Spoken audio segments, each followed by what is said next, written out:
कि यूएसए को तबाह करने के पीछे ये पूरा का पूरा कार्यक्रम करा जा रहा है, जिसको हम डी डॉलराइजेशन कहते हैं। It is not a one day event, ये बहुत समय से, बहुत सालों से प्लान किया जाता है। आज का रशिया यूक्रेन वॉर आपको लगता होगा कि ये 2021 में चालू हुआ है, जी नहीं साहब, ये तो 2014 से प्लान्ड है। नेटो ने अपने सभी ट्रूप्स को स्टैंड बाय पे बोल दिया। स्टैंड बाय का मतलब समझिए, बोला मतलब कभी भी कुछ भी हो सकता है, रेडी रहिए for any kind of eventuality. Russia कह रहा है this is a bilateral issue, please guys do not involve United Nations, ये तो आपस का मुद्दा है।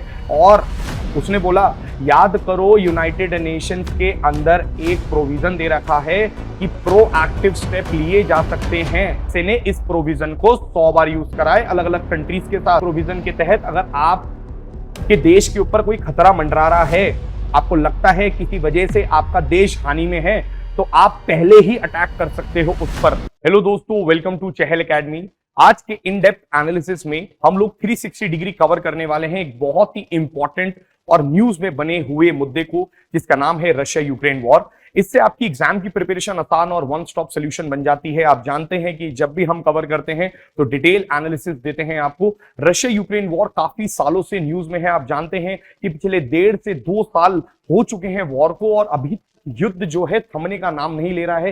हर दिन एक आर्टिकल आता है रशिया और यूक्रेन के क्राइसिस के ऊपर। क्या है एक्चुअल में ये मुद्दा, क्या हो गया है इतना ज्यादा कि रशिया और यूक्रेन युद्ध को रोकने का ही नाम नहीं ले रहे हैं?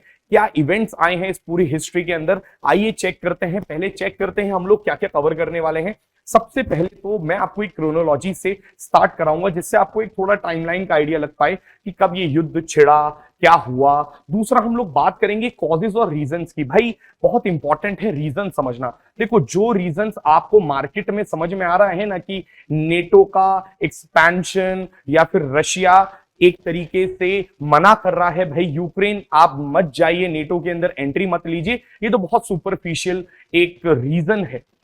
इसके पीछे का जो इन डेप्थ है वो मैं आपको बताऊंगा। मैं आपको बताऊंगा कि इसके पीछे की जो चाल है वो बहुत ही भयानक चाल है, यानी कि यूएसए को तबाह करने के पीछे ये पूरा का पूरा कार्यक्रम करा जा रहा है, जिसको हम डी डॉलराइजेशन कहते हैं। उसके बारे में भी एक सेपरेट वीडियो हम लोग कवर करेंगे, बट इसमें भी थोड़ा सा डिस्कशन करेंगे।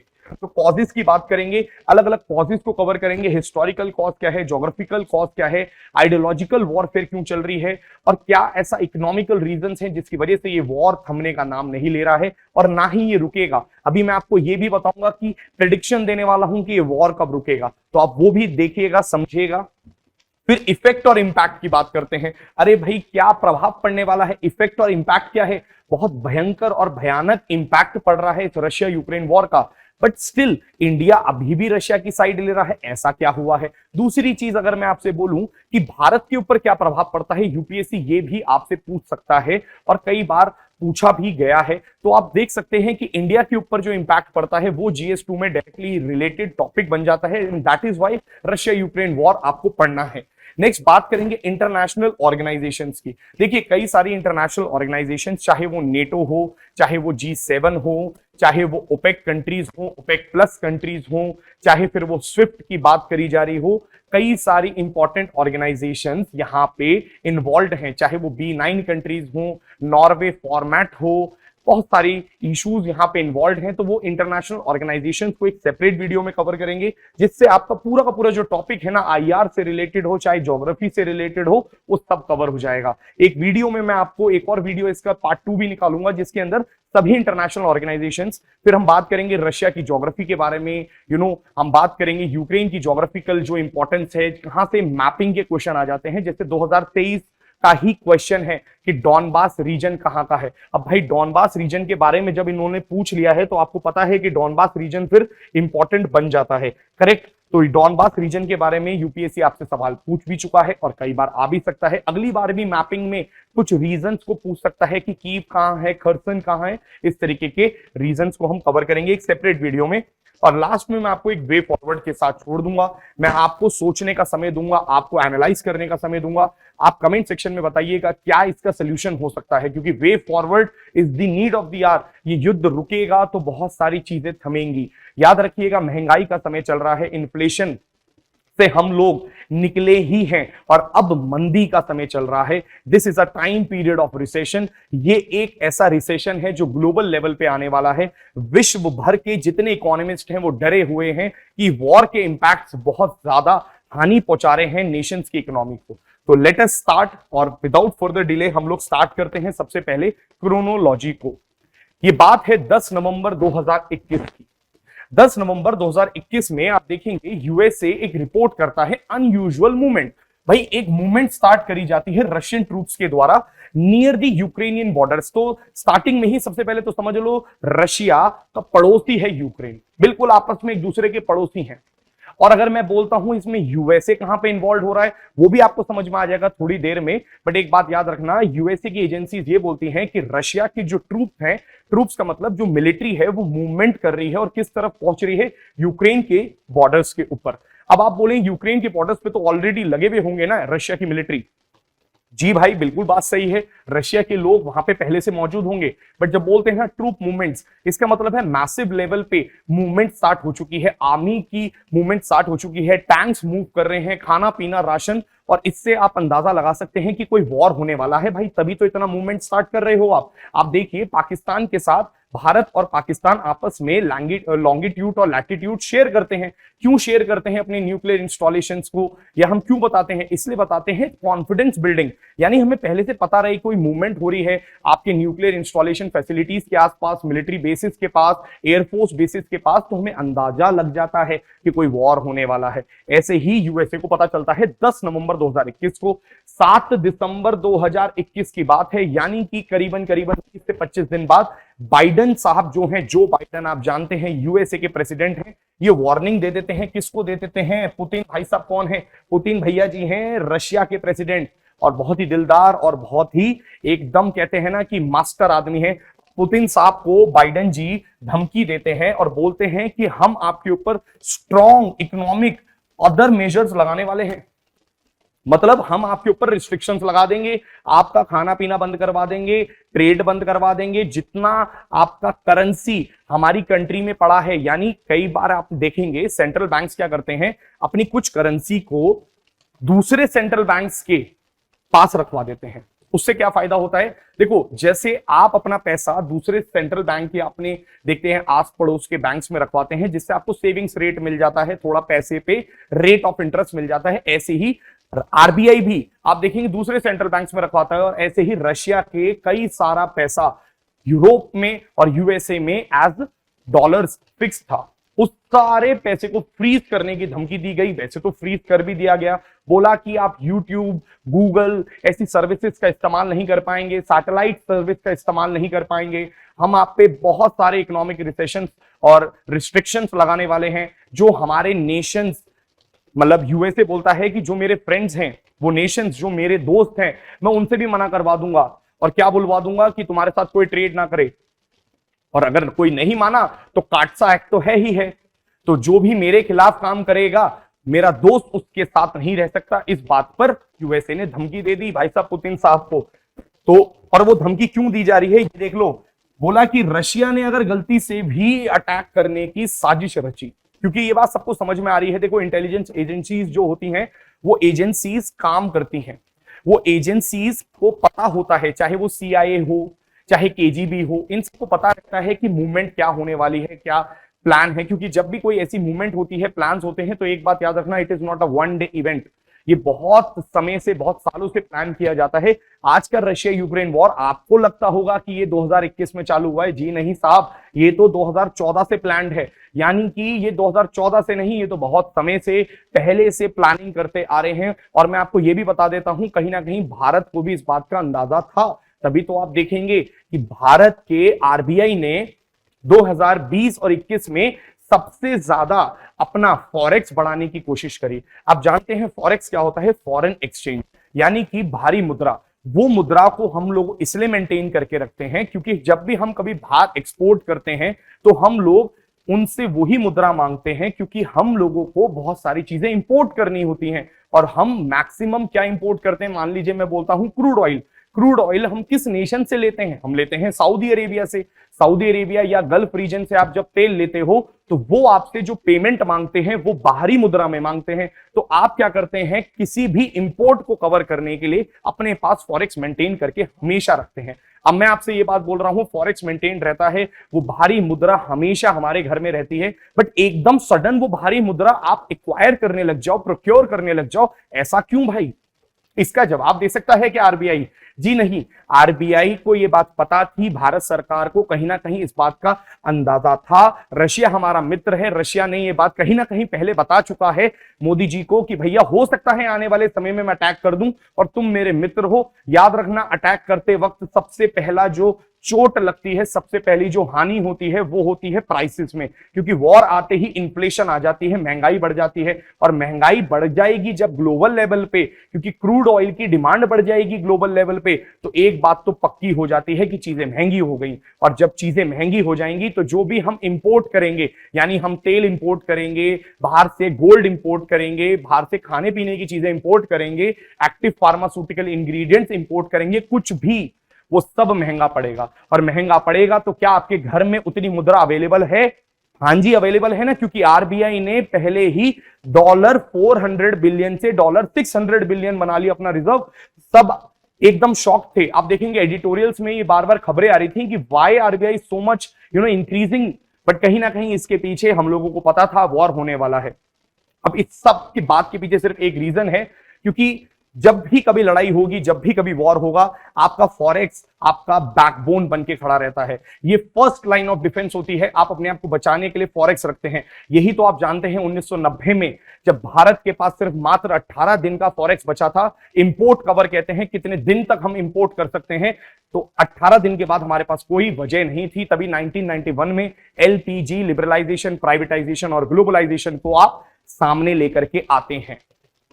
बट ये बात याद रखिएगा, भारत ने फॉरेक्स इसलिए ही बढ़ाया क्योंकि वॉर होने वाला था, सबको ये बात पता थी और पूरे वर्ल्ड के ये सब समझ पा रहे थे और यूएसए भी समझ पा रहा था। और तभी तो बाइडेन साहब ने, जो बाइडेन ने, आप देखेंगे पुतिन को एक धमकी दे दी कि हम सारे रिस्ट्रिक्शंस लगा देंगे आप पे अगर आपने गलती से भी गलती कर दी और यूक्रेन पे अटैक कर दिया।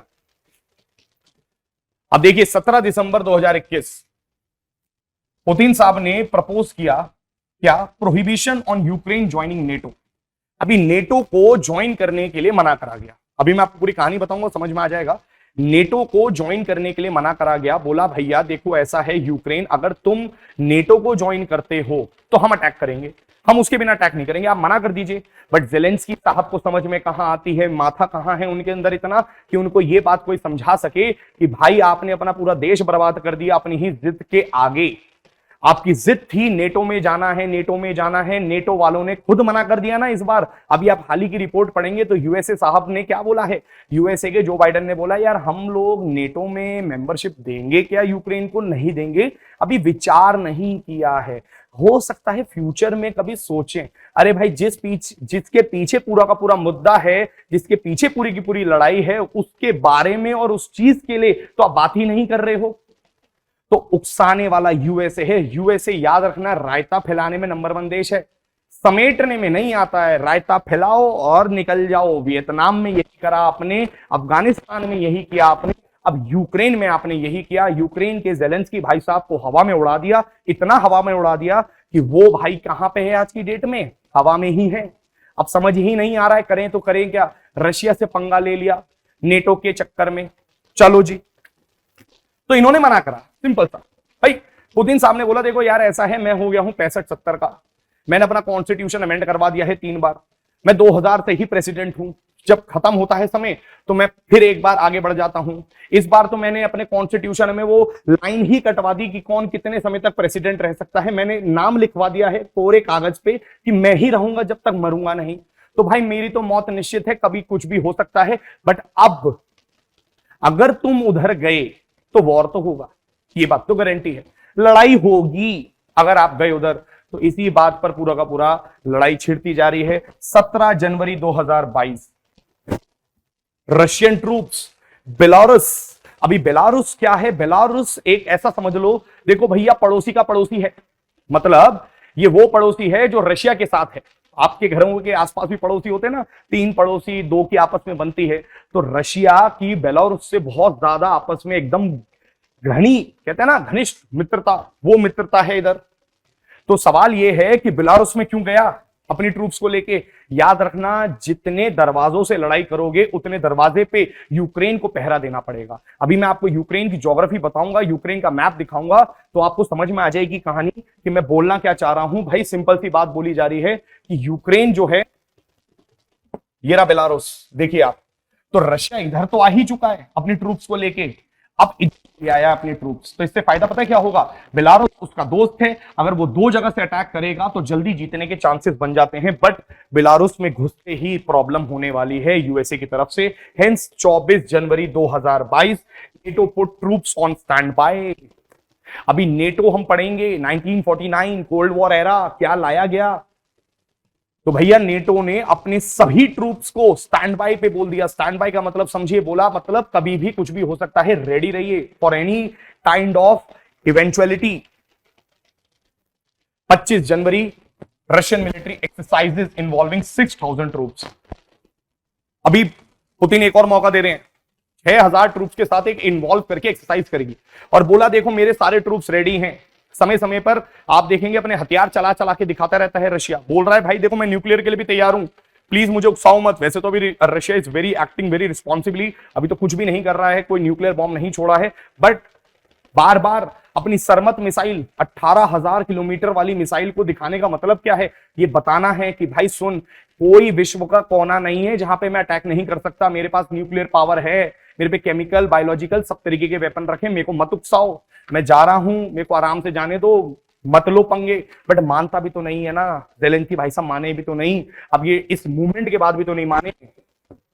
फरवरी 10 2021 Russia and Belarus begin 10 days of military manoeuvres. 10 दिन का मिलिट्री मैन्यूवर्स बेलारूस के साथ किया जाता है। एंड हेंस यहां पे आप देखेंगे 21 February 2021 officially Putin order Russian forces to enter separatist, कौन सा इलाका? Eastern Ukraine. ईस्टर्न यूक्रेन में घुसने के आदेश दे दिए ऑफिशियली। और याद रखना, हम लोग इसको रशिया यूक्रेन वॉर बोलते हैं, वो इसको वॉर नहीं बोलता है। रशिया कहता है वॉर थोड़ी होता है, वैसे तो अगर मैं आपको टेक्निकली भाषा में बोलूं तो this is not a war, this is a conflict.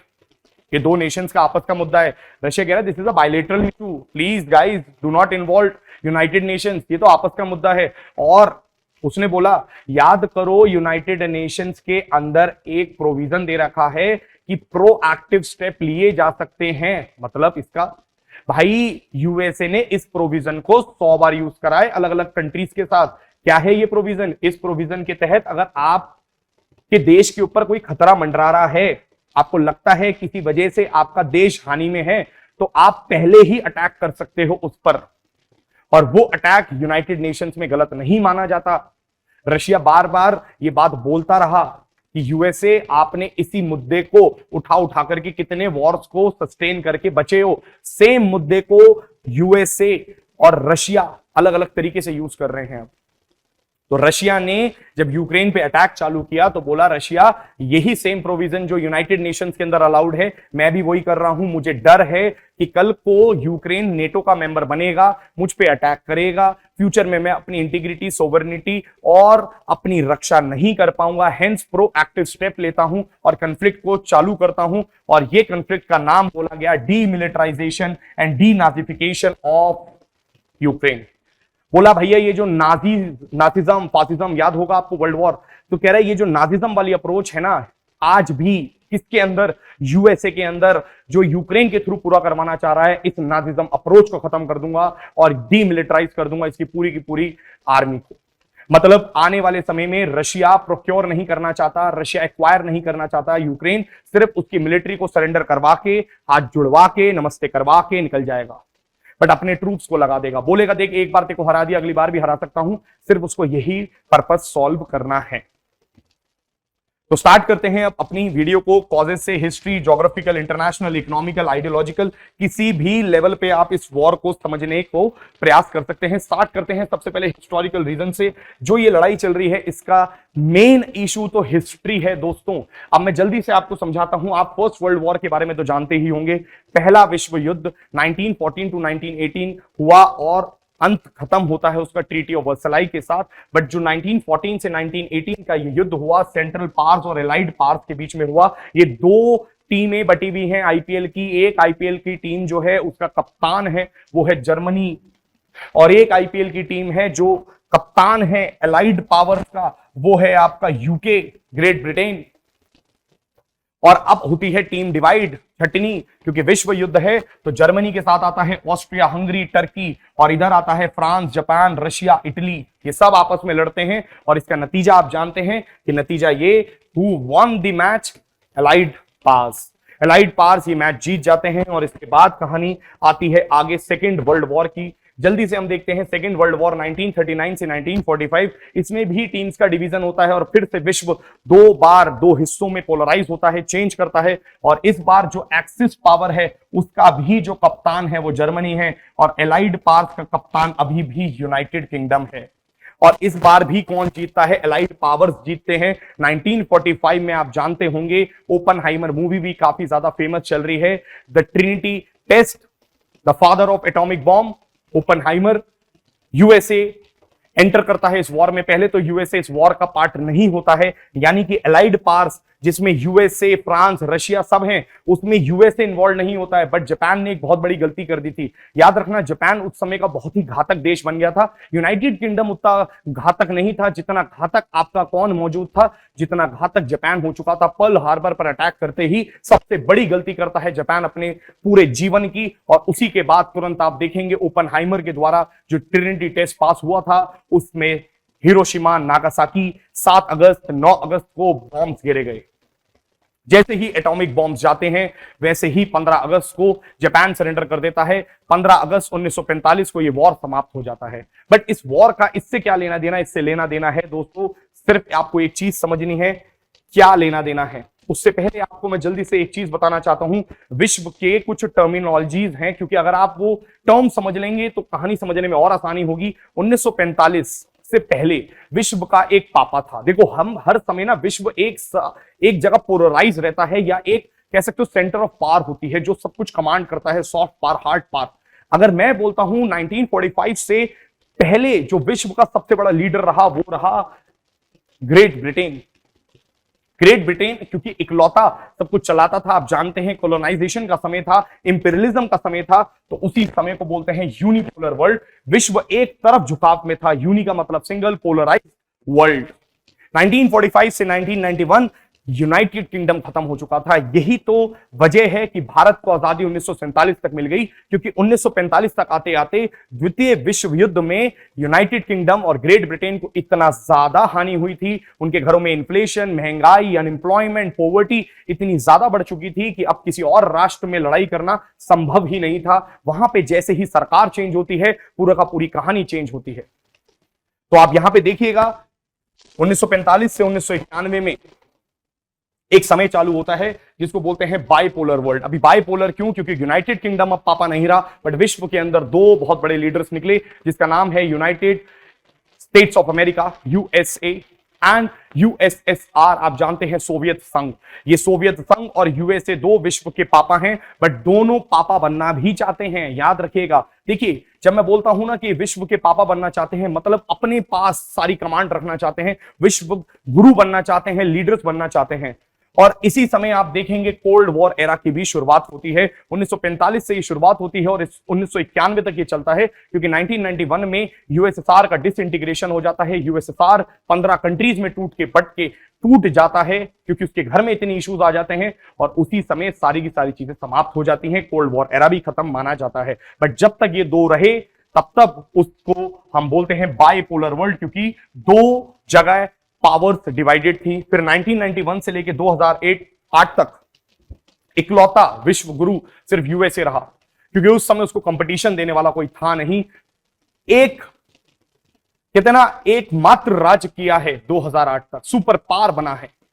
सब कुछ विश्व के अंदर वही दिया है और इसलिए यूनिपोलर वर्ल्ड दोबारा से स्थापित होता है। बट 2008 से लेकर आज तक प्रेजेंट टाइम पे 2008 में आप देखेंगे ऐसा क्या हुआ, ग्लोबल फाइनेंशियल क्राइसिस। ये ग्लोबल फाइनेंशियल क्राइसिस जो यूएसए से रियल एस्टेट से स्टार्ट हुआ, जहां पे बैंक रन की कंडीशन आई, जहां के बैंक फेल हुए, जिसकी वजह से यूनाइटेड किंगडम फेल हुआ, जिसकी वजह से यूरोपियन यूनियन फेल हुआ, क्योंकि उस समय आपका great Britain was the part of European union.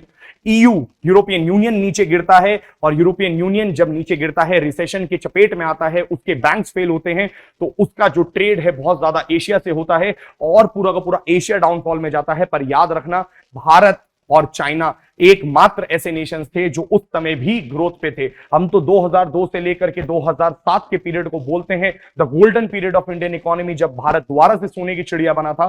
तो याद रखिएगा, यूनिपोलराइज वर्ल्ड खत्म होता है और मल्टीपोलराइज वर्ल्ड की शुरुआत होती है। मल्टीपोलर वर्ल्ड आ गया है। अब सिर्फ और सिर्फ एक पापा नहीं है, चाइना उभर के निकला है, इंडिया उभर के निकला है, इजराइल आगे आया है, south Korea, Brazil, African Nations आगे बढ़ के आए हैं।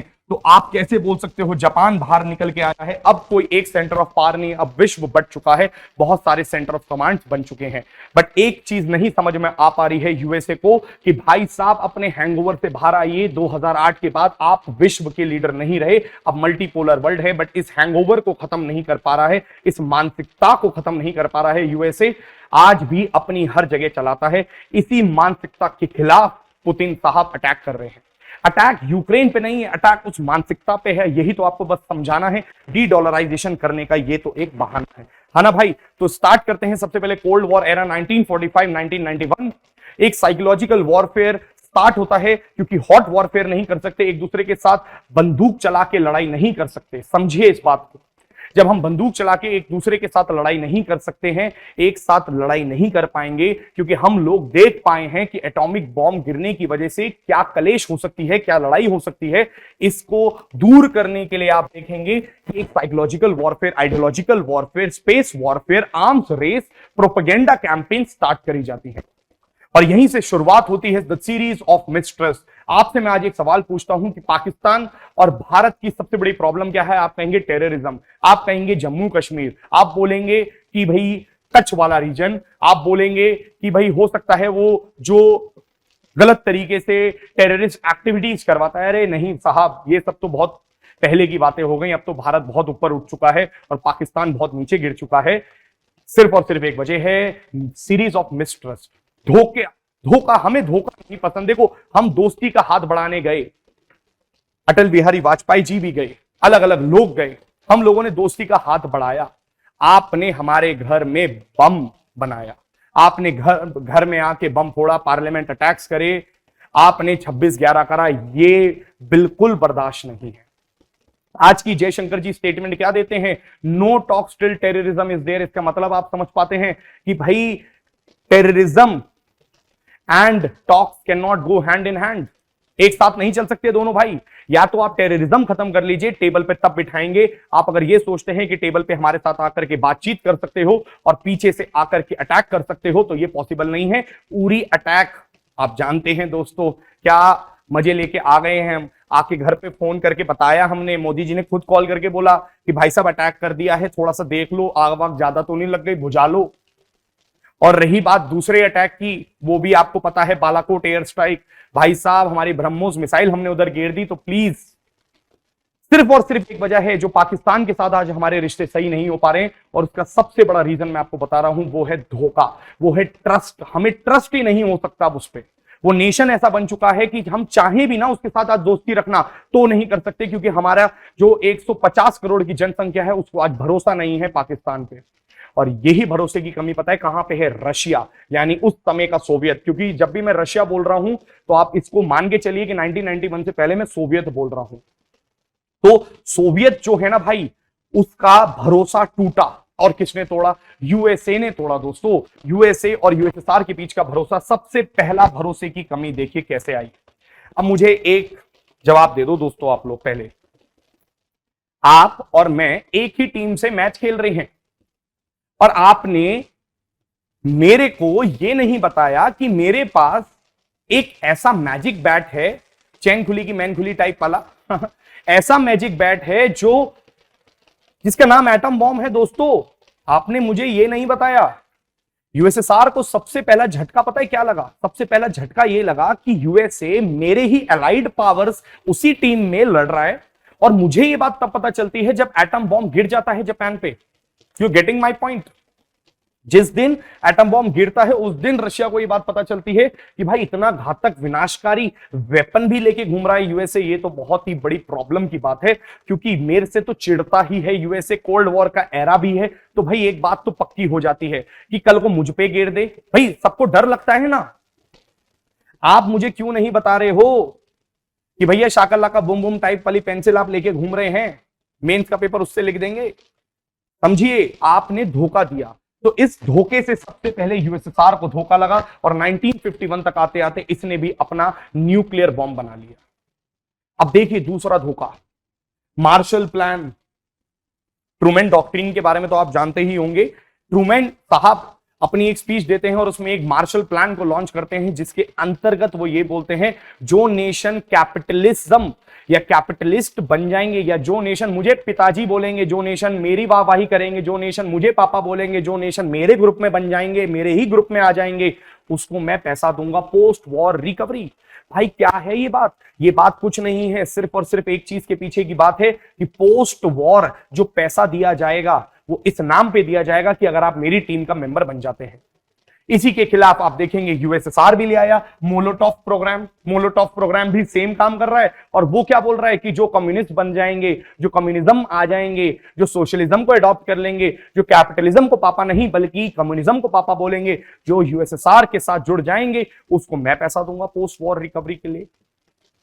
दोनों में आपस में बहसबाजी चल रही है और यही तो कोल्ड वॉर है। और देखिए फिर सबसे बड़ी चीज 1949 नेटो फॉर्मेशन हो जाती है, यानी कि नॉर्थ अटलांटिक ट्रीटी ऑर्गेनाइजेशन, जो एक सिद्धांत पे काम करती है, जिस सिद्धांत का नाम है एक पर युद्ध सब पर युद्ध माना जाए। ये बन जाता है, 12 नेशंस मिलकर के आपस में नेटो का फॉर्मेशन कर लेते हैं। और अब एक बात समझ लीजिएगा, सिर्फ यूएसए अकेला नहीं लड़ेगा, वो सारी की सारी कंट्रीज जो नेटो के मेंबर हैं वो सब एक साथ लड़ती हैं। अब मतलब उन सब की आर्मी की एक ग्रुप, सिर्फ अब यूएसए की आर्मी नहीं है, उसमें सारी कंट्रीज की आर्मी है। आज की डेट में अगर मैं आपको बोलूं तो इस नेटो में 31 मेंबर हैं। रिसेंटली फिनलैंड ऐड हुआ है।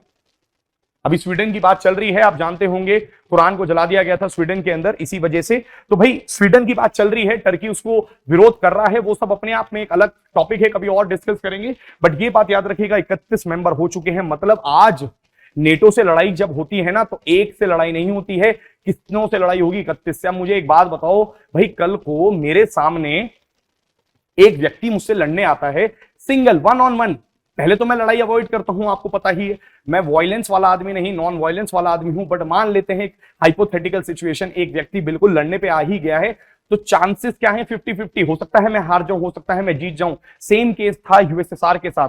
अरे यूएसए से लड़ेगा तो एक चांस है कि जीत पाएगा कि नहीं जीत पाएगा। बट मुझे एक बात बताओ, 12 कंट्रीज की फोर्सेस और अब 31 कंट्रीज की फोर्सेस, 31 कंट्री की फोर्स नहीं है दोस्तों, उन लोगों के रिसोर्सेस, उन लोगों का फाइनेंशियल, उन लोगों की हेल्थ, उन लोगों का जज्बा, सब एक साथ लड़ेगा।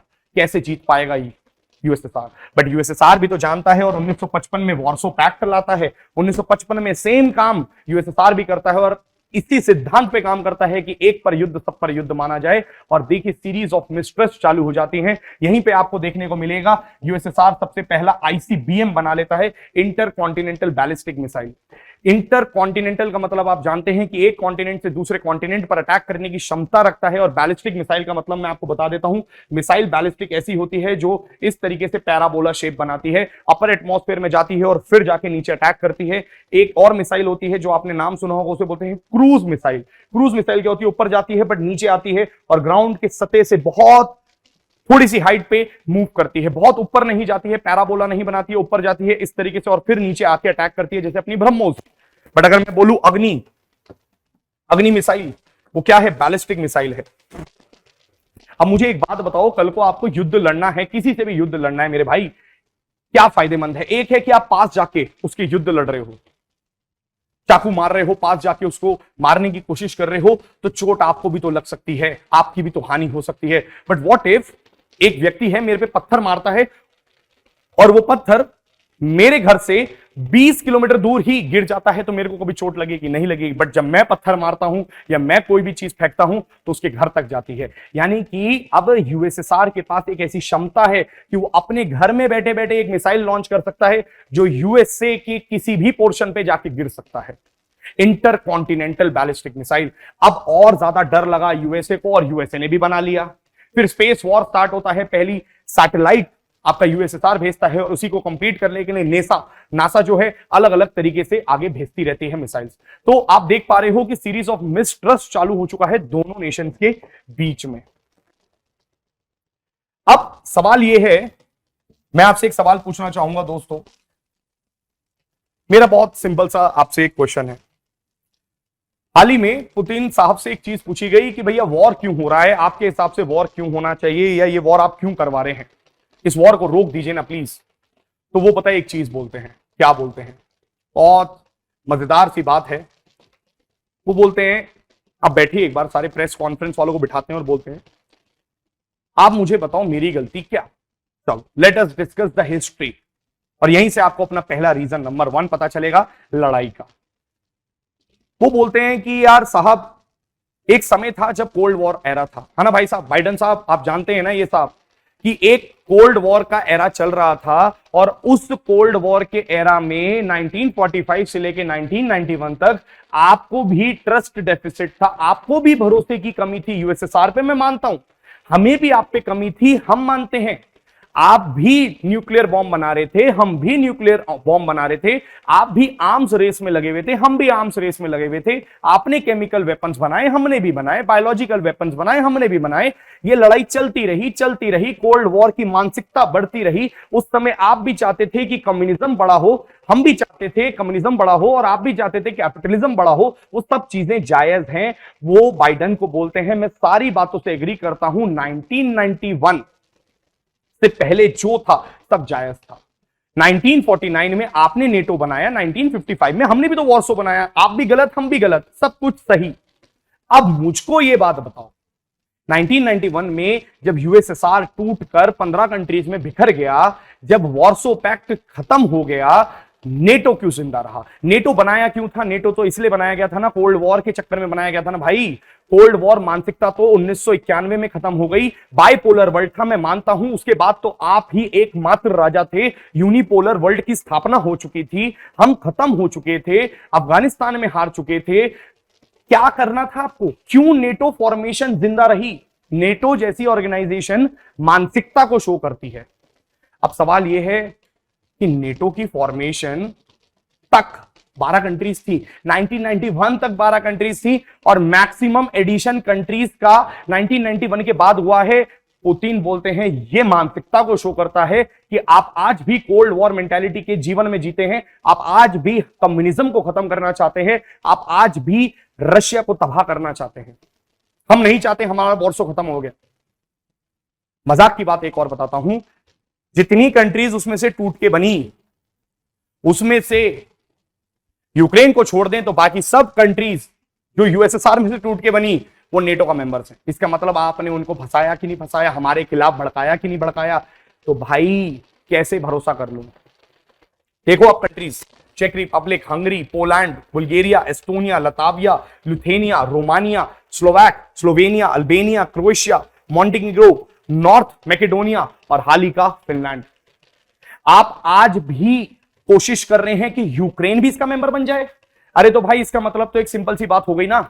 सिंपल सी बात है, क्या सिंपल सी बात है? कि आपकी मानसिकता आज भी दिख रही है। आप यूक्रेन को भड़का करके इसमें लाना चाहते हो ताकि आप मेरे घर तक पहुंच जाओ, मेरे बिल्कुल साइड में आ जाओ, क्योंकि मेरा पड़ोसी यूक्रेन है और आप उस पड़ोसी को भड़काते हो। यूक्रेन को मना करा कि भाई मत जा नेटो में, मत जा नेटो में। ज़ेलेंस्की भाई साहब को समझ नहीं आया और नेटो में जाने की जिद करी और वॉर स्टार्ट हुआ। रीजन नंबर 1 तो आई होप आपको रीजन नंबर 1 समझ में आया होगा। बाकी के रीजंस मैं दूसरी वीडियो में बना के आपको बताऊंगा।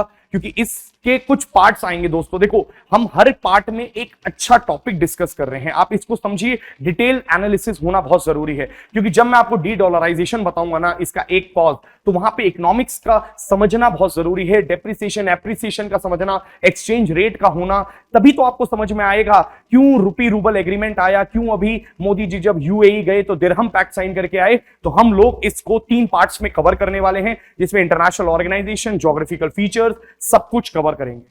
सो आई होप सो आपको रीजन नंबर 1 समझ में आया होगा। कमेंट सेक्शन में बताओ, क्या ये मानसिकता को दर्शाता है कि नहीं दर्शाता है? आपको क्या लगता है, क्या पुतिन का वॉर करना ठीक है, हाँ या ना? और मैं मिलता हूं जल्दी आपको इसके पार्ट 2 के साथ। Thank you so much.